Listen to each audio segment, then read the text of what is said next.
¿Qué tal? Vídeo tutorial número 13 del curso de Java en el que seguimos profundizando en el trabajo con objetos. Y a la hora de trabajar con objetos es importante entender lo que son las referencias.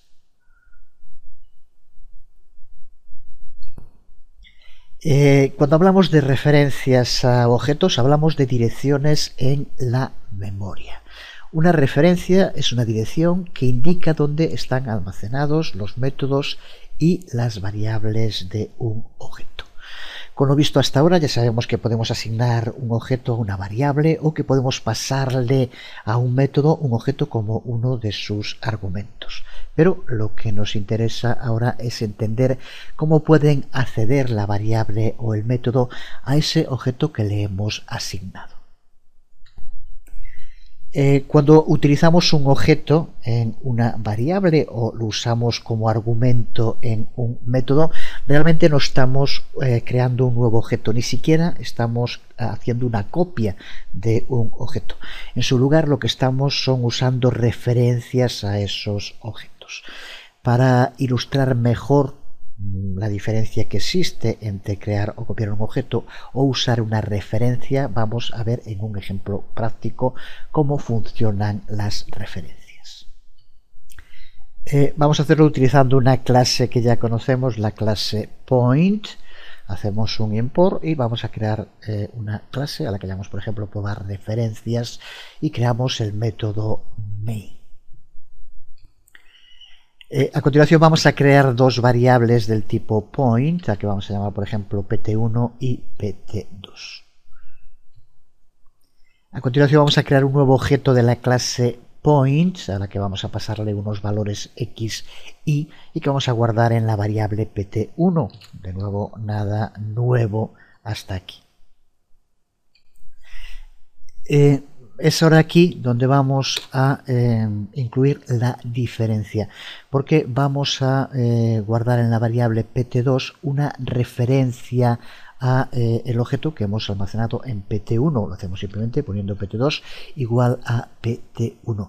Observa que no creamos un nuevo objeto point para pt2, sino que lo hacemos igual a pt1. Aquí es donde creamos la referencia a pt1.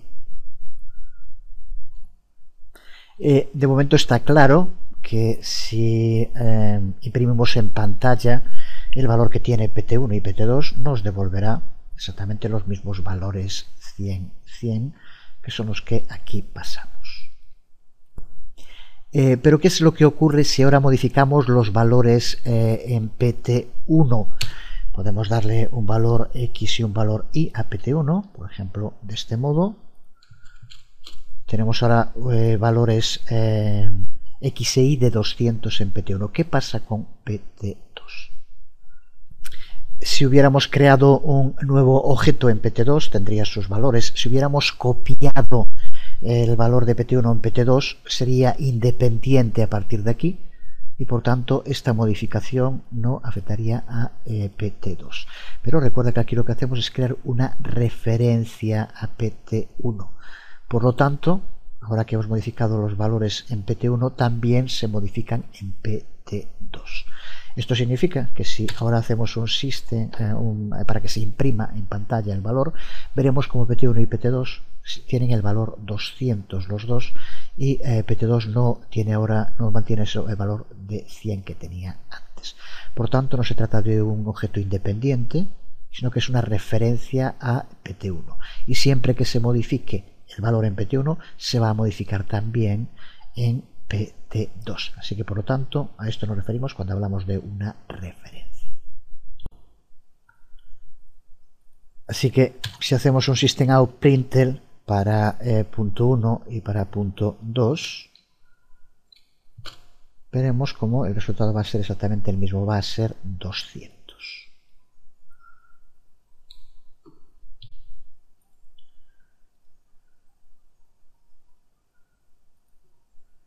Aquí vemos la salida, 200. Si en lugar de haber creado una referencia hubiéramos creado aquí pt2 new point y dado el mismo valor, 100, 100, 100,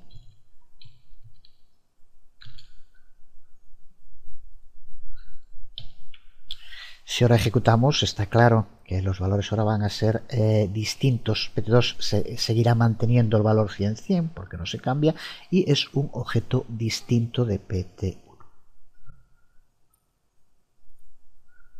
Observa cómo ahora los valores se mantienen así. Por tanto, creo que de este modo tiene que quedar clara cuál es la diferencia entre crear un nuevo objeto, copiar un objeto y incluir una referencia a un objeto. De este modo, aquí lo que incluimos es la referencia y cualquier cambio en el original hará que se cambie también lo que se tiene almacenado en la referencia.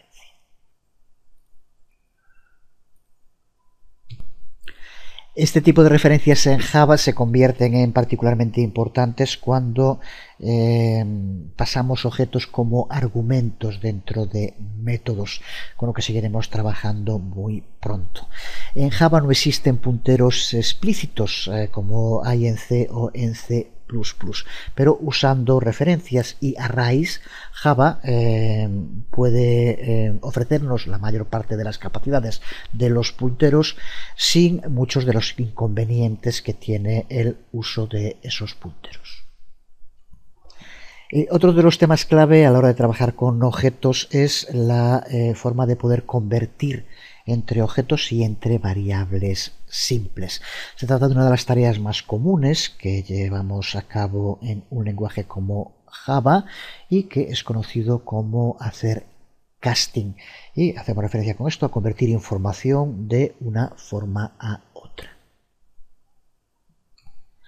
Existen varios tipos de casting, varios tipos de conversiones que podemos llevar a cabo.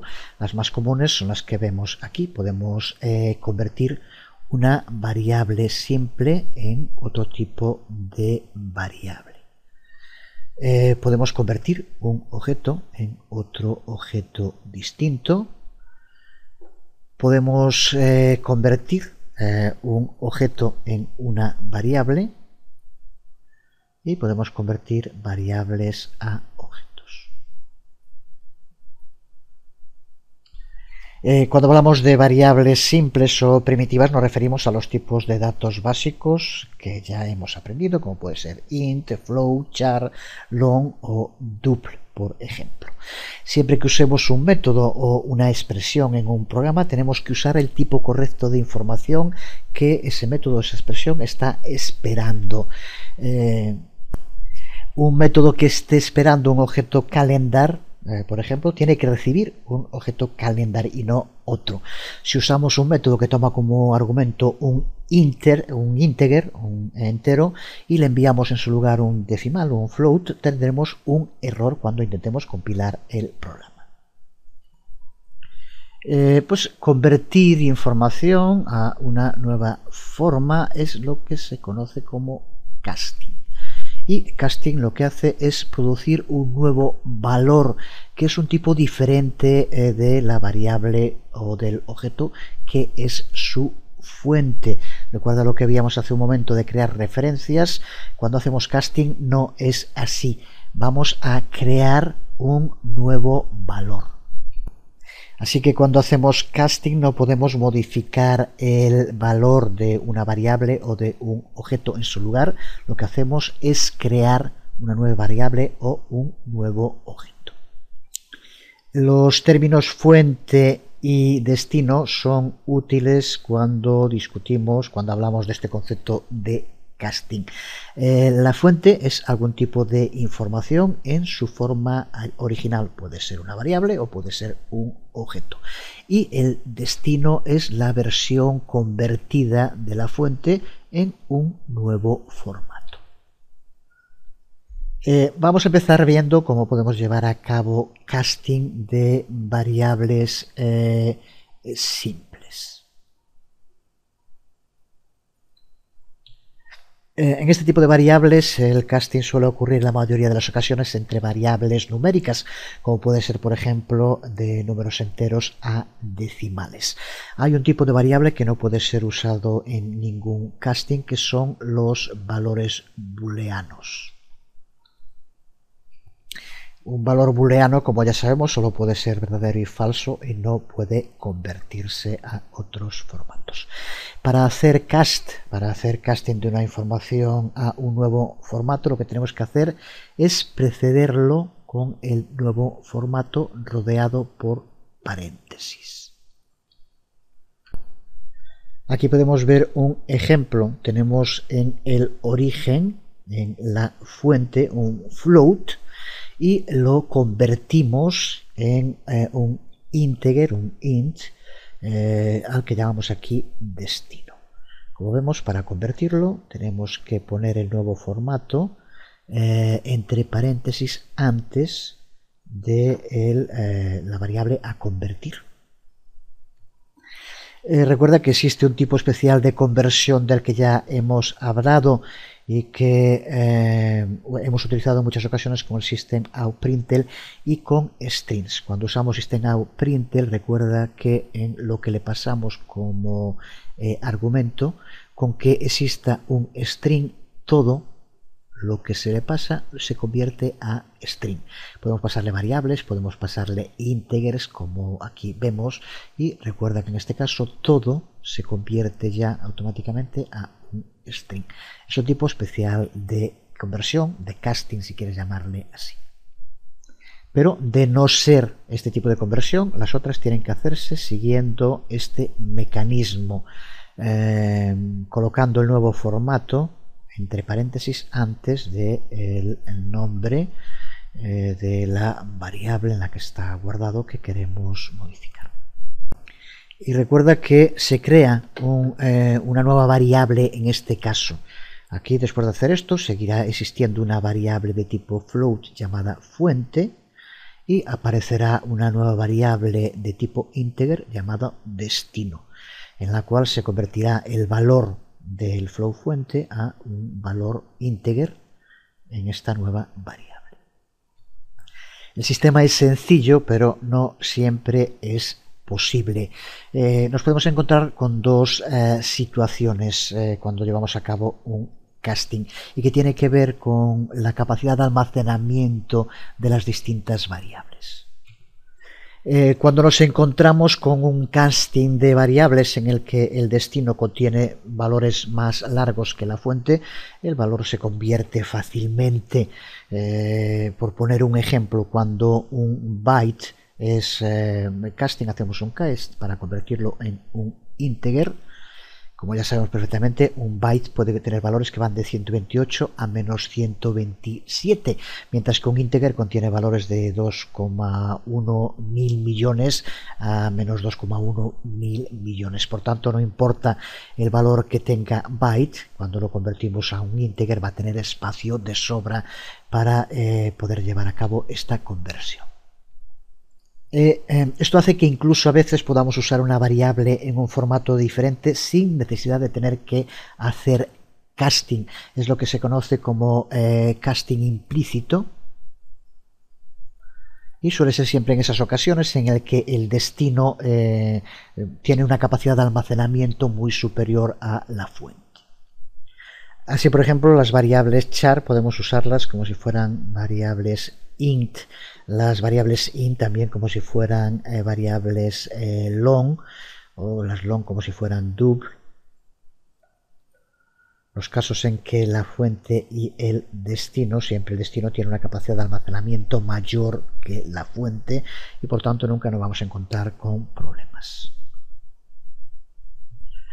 El problema se plantea cuando la conversión es al contrario de una variable que puede contener más cantidad de información a otra que puede contener menos. Por ejemplo, convertir un long a un integer o, como el ejemplo que vemos aquí en pantalla, convertir un integer a un byte.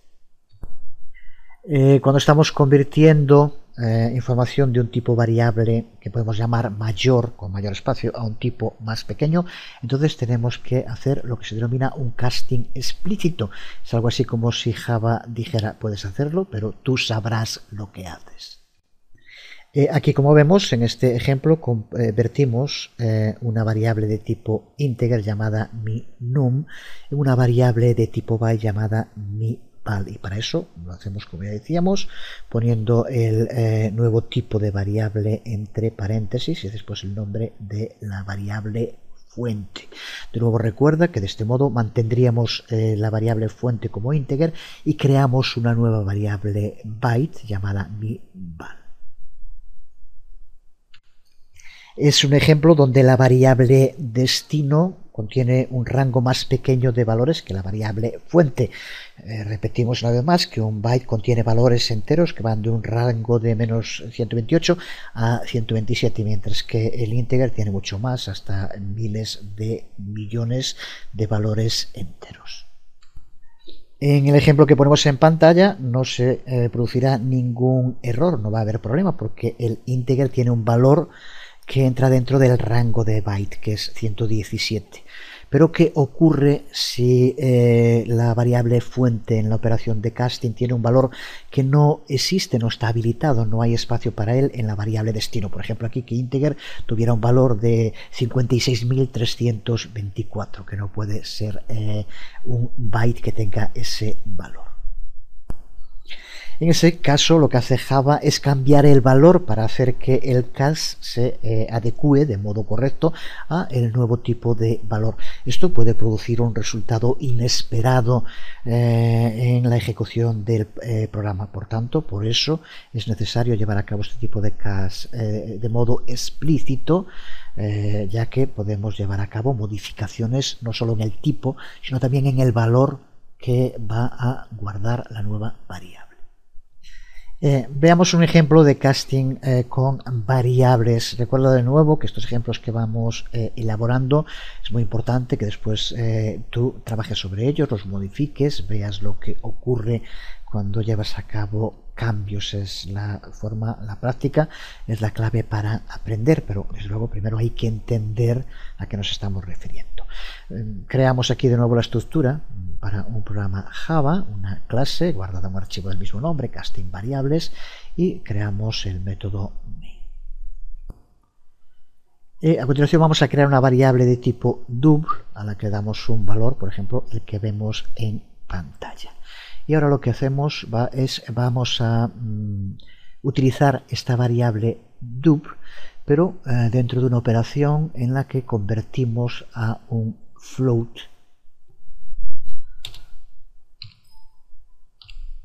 Aquí lo vemos, como el resultado utilizamos el double, pero lo convertimos en un float mediante la sintaxis que ya explicábamos. Lo hacemos de double a float, así por lo tanto lo hacemos de modo explícito. Ahora podemos hacer lo contrario, vamos a convertir de float a double. Y vamos a hacerlo de modo explícito. Aquí, como vemos, utilizamos de nuevo i, que tiene un float, y el resultado que nos devuelve lo guardamos como double. Y que podemos seguir convirtiendo, por ejemplo, a un int. Para convertirlo en un int, de nuevo tenemos que hacer un casting explícito, que vemos, por ejemplo, aquí, con la conversión del double_temp1 en un integer. Recuerda que en todos los casos es creación de una nueva variable y se mantiene el original.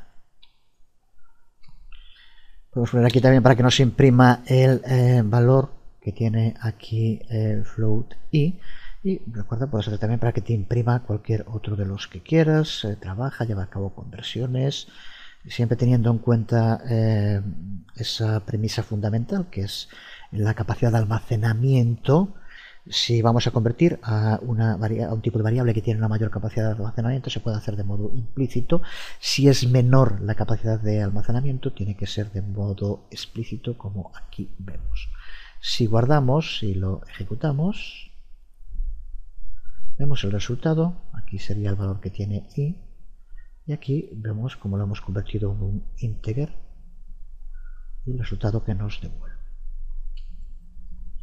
En este caso que aquí vemos, si era a lo que hacíamos referencia, que hay que tener muy en cuenta, se pierde desde luego una parte de la precisión. estábamos utilizando un decimal y ahora utilizamos un valor entero, por lo tanto los decimales se pierden.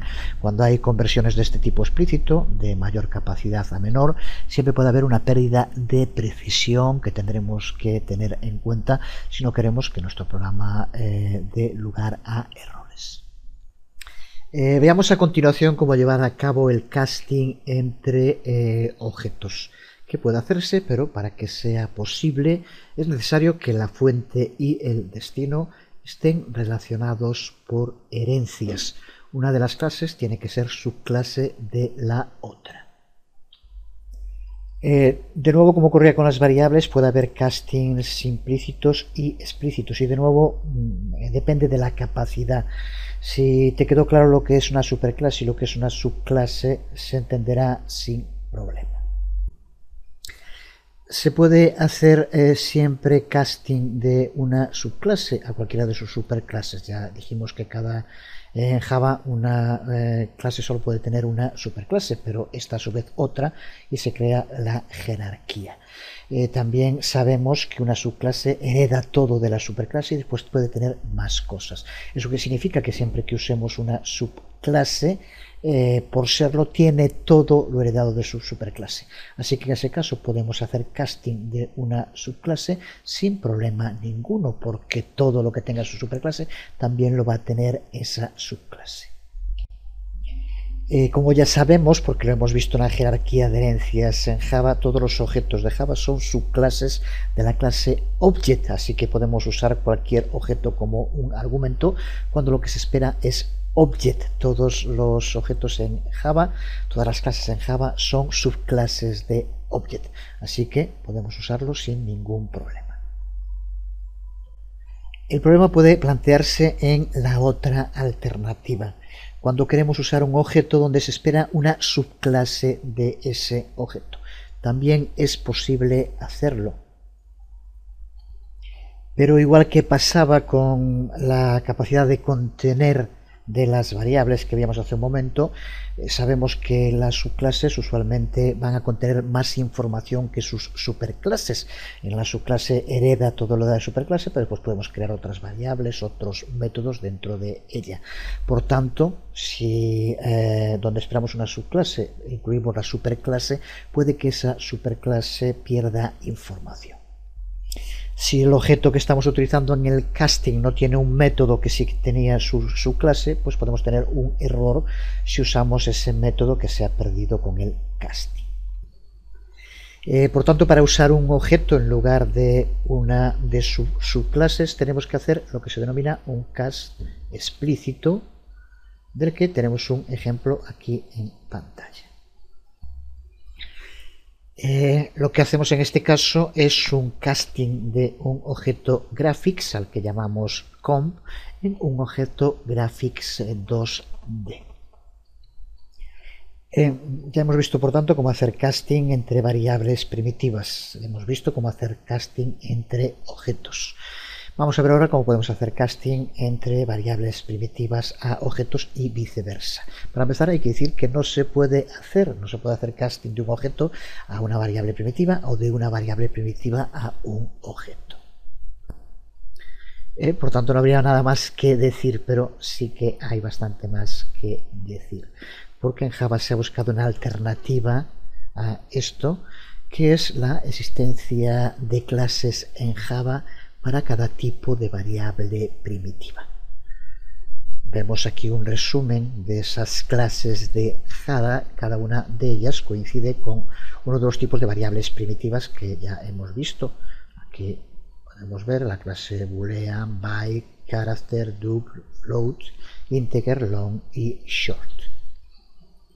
Todas estas clases, como podemos ver aquí, empiezan por mayúscula porque son objetos, no son tipos de variables primitivas. Y usando métodos definidos en cada una de estas clases podemos crear un objeto usando un valor de variable como un argumento. Así, con esta primera declaración que aquí vemos, lo que hacemos es crear un objeto integer con el valor 1, 2, 3, 4, un objeto de la clase integer. Y a partir de ese momento podemos usar este objeto como cualquier otro objeto. Cuando queremos usar ese valor de nuevo como una variable simple, como una variable primitiva, esta clase tiene métodos para ejecutar esta conversión, para obtener un valor íntegro desde el objeto. Así que, por ejemplo, para tener un valor íntegro desde el objeto que tenemos aquí en cantidad, tenemos que hacerlo mediante el uso del método que aquí vemos, int value. Hecho esto, aquí ahora tendríamos dentro de la variable nueva cantidad una variable primitiva íntegra. Con lo cual hemos hecho un casting de un objeto a una variable primitiva que decíamos al principio que no podía hacerse, pero que gracias a la existencia de estas clases en Java sí podemos llevarlo a cabo. Uno de los castings más comunes de objeto a variable es cuando queremos usar un string en una expresión numérica, cuando queremos que un valor string se convierta en un integer, en un valor numérico. Pues esto puede hacerse mediante el uso del método parseInt, que a su vez forma parte, como vemos aquí, de esa clase integer, una de las clases con nombre de variable primitiva de las que hablábamos hace un momento.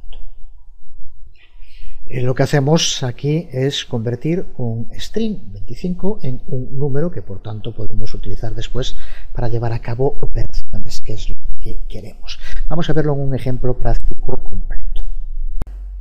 Vamos a verlo primero en una variante de un programa que creamos en un anterior video tutorial en el que veíamos cómo hallar la raíz cuadrada de un número. Creamos la estructura para empezar con el método main y una clase a la que llamamos raíz nuevo, por ejemplo. Y a continuación vamos a crear una variable de tipo integer a la que le damos un valor. Tenemos que hacerlo porque para poder después hacer referencia a esta variable integer tiene que estar inicializada, pero ya veremos cómo el valor que vamos a utilizar lo tomaremos de un argumento. Ya vimos en su momento cómo podemos añadirle argumentos desde NetBeans a un programa, una aplicación Java. Pero para empezar necesitamos tener una variable integer con un valor cualquiera. Pero ya digo que ahora vamos a crear un condicional en el cual le indiquemos que si le pasa algún argumento a la función que lo use. Aquí lo vemos. Y como vemos aquí lo que hacemos es guardar en la variable número, por tanto una variable primitiva, el resultado de llamar al método parseInt de la clase objeto integer, y como argumento le pasamos el argumento que tendremos que escribir. Así que por lo tanto aquí es donde llevamos a cabo la conversión de un string en un número. Y a continuación lo único que hacemos es un systemoutPrintln y utilizar para hallar la raíz cuadrada. Ya lo hicimos en su momento utilizando el método de mathsqtr y pasándole el valor que tenga número, que recuerda que va a ser el valor que aquí convirtamos. Para hacerlo recuerda, porque también ya lo hicimos en un anterior video tutorial, pulsa en el menú Run en NetBeans y pulsa en Set Project Configuration, y en lugar de la configuración por defecto pulsa en Personalizar. Y aquí escribes los datos. Como clase principal ponemos el nombre de nuestra clase, raíz nuevo, y aquí en argumento pon el valor que quieras es el que va a utilizarse, que es el primero, que es el que indicamos pasándolo como args0. Así que ponemos 169, lo que quieras poner aquí. Una vez hecho, pulsamos en OK. Y ahora pulsamos para ejecutar el proyecto, no el archivo en concreto, que es lo que estamos haciendo hasta ahora en la mayor parte de los casos.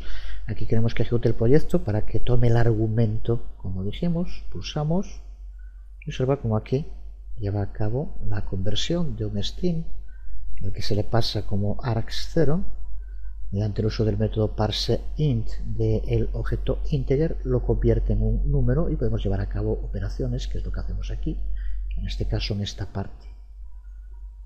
Si cambias el valor que pusimos en arg, pues llevará a cabo la raíz cuadrada de ese número en concreto. Desde luego que este programa estaría mucho mejor si esta operación la lleváramos a cabo a partir de un número que escribiera el usuario. Pues con lo que llevamos aprendido de momento ya estamos en condiciones de poder hacerlo. Recuerda que ya creamos un programa que tomaba la información que escribía el usuario y llevaba a cabo alguna operación con ella.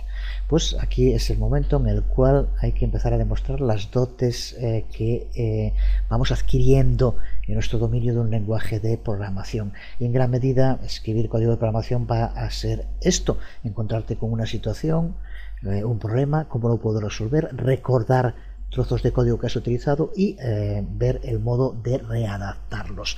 No siempre es así, pero en muchísimas ocasiones es así. Es una de las grandes claves para poder escribir código, saber reutilizar código ya utilizado. Así que no estaría nada mal que pararas el vídeo e intentaras por tu cuenta hacer lo que acabo de indicar ahora. Un programa que en gran medida se basa en este mismo, porque es hallar una raíz cuadrada, pero que en lugar de tomar el argumento como hacemos ahora, lo haga a partir de algo que le pedamos al usuario que escriba. Y te repito que hemos hecho ya en otro de los programas utilizados ya en este curso eso, así que sería cosa de pararse, buscar la información, recordar e intentar llevarlo a cabo. El programa en concreto es este que aquí vemos como ASCII Java, en el que si lo ejecutábamos nos pedía que escribiéramos un char, un carácter, y como vemos nos devolvía el valor ASCII de ese carácter. La operación que se lleva a cabo no tiene nada que ver, pero parte del código sí que nos interesa en este caso. Aquí mediante el uso de buffReadLine es donde llevamos a cabo esta recuperación de la información escrita por el usuario en el teclado. Vamos allá con esta nueva reescritura. Vamos a llamarle por ejemplo raíz nuevo 2 Java, y para empezar tenemos que importar la clase que nos va a permitir usar los métodos para leer lo que el usuario escriba en el teclado. Así que importamos java.io y a continuación creamos la estructura para nuestra clase con el método main porque queremos que se ejecute. No vamos a pararnos ahora en cosas que veremos, en este caso palabras clave que veremos en su momento más en profundidad, aunque en el caso de static ya tenemos más claro lo que es, void también, y throws hablaremos muy pronto también de cómo poder incluir excepciones en nuestros métodos. Lo que vamos a hacer en esta primera parte es crear el objeto de la clase y llamar al método que nos va a permitir recuperar la información que escriba el usuario. Aquí lo tenemos. Aquí primero aparecerá que escriba un número y posteriormente mediante el uso de buffReadLine tendremos dentro de string str, el valor que el usuario haya escrito, que es lo que queremos. Y a continuación, que es lo que sí nos interesa que quede claro de este código, es el uso de parseInt para convertir un string en un número, con lo cual vamos a poder llevar a cabo operaciones con él, que es lo que queremos. Para eso vamos a llamar al método parseInt de integer y se lo aplicamos a el string str que aquí tenemos. Así que la parte clave, en este caso una conversión, es aquí. Así que creo que el código tiene que estar claro. Le pedimos al usuario que escriba un número, lo recuperamos y guardamos en un string de nombre str y lo convertimos mediante el uso del objeto integer, un método de ese objeto parseInt. Convertimos el string en un número para poder llevar a cabo operaciones, que es lo que hacemos ahora con el código que ya veíamos hace un momento para hallar la raíz cuadrada. ¿Qué es lo que hacemos en esta parte? Como vemos, utilizamos exactamente lo mismo de antes. Aquí aparecerá conversión, el valor que tenga, y aquí llevará a cabo la operación con mat sqrt, con lo cual tendremos la raíz cuadrada. Si lo guardamos y ejecutamos este archivo raíz nuevo 2, nos va a pedir que escribamos un número. Recuerda que de momento escribimos un string, vamos a poner por ejemplo 25, bueno 35 da igual el que salga, y observa como aquí lleva a cabo la operación, la raíz cuadrada de 25 es, y el resultado que nos devuelve. Así que por lo tanto vemos aquí algo que es muy útil y muy necesario en muchísimos programas, que es esta conversión de strings a números, lo que nos permite llevar a cabo operaciones matemáticas. Terminamos este vídeo tutorial haciendo referencia a una relativamente nueva funcionalidad, ya que se ha incluido a partir de Java 5. Es una funcionalidad que se conoce como el nombre de autoboxing y también un boxing, algo así como autoempaquetado y desempaquetado. Lo que significa es que a partir de esta versión Java tiene soporte para la conversión automática de tipos primitivos a sus objetos equivalentes y viceversa. Lo que veíamos ahora, cuando hablamos de tipos primitivos, nos referimos a los int, float, double, etc. Y sus objetos equivalentes, que son los que veíamos hace un momento: integer con mayúscula, float con mayúscula, la primera letra, double, etc. Este tipo de conversión automática es lo que se conoce como autoboxing, y el soporte automático para convertir objetos a sus tipos primitivos equivalentes es lo que se conoce como un boxing. Aquí tenemos un primer ejemplo en el que vemos tanto el unboxing como el autoboxing. Vemos aquí en este primer ejemplo cómo llevamos a cabo conversión de una variable a un objeto de la clase integer, una variable integer, y posteriormente ese objeto convertido de nuevo a una variable. Hacemos boxing y autoboxing en las dos. Tenemos abajo otro ejemplo, este que aquí vemos, que en versiones anteriores a la 5 de Java nos daría un error, ya que, como vemos, creamos un objeto de la clase float y posteriormente lo utilizamos como una variable float. Ahora, gracias a esta conversión automática que se lleva a cabo en la sala de máquinas de Java, sin que nosotros tengamos que preocuparnos, funcionará de modo correcto. No estaría nada mal que convirtieras estas dos líneas de código en un programa ejecutable de modo muy sencillo y vieras el funcionamiento. Practicar, repito una vez más, que es la clave para llegar a dominar prácticamente toda la vida y desde luego los lenguajes de programación. Quedamos aquí, seguimos profundizando en el trabajo con clases, objetos, métodos. Será a lo que dediquemos también el próximo vídeo tutorial, que espero que sea muy pronto. De momento, por hoy nada más. Os habló Jesús Conde. Nos vemos.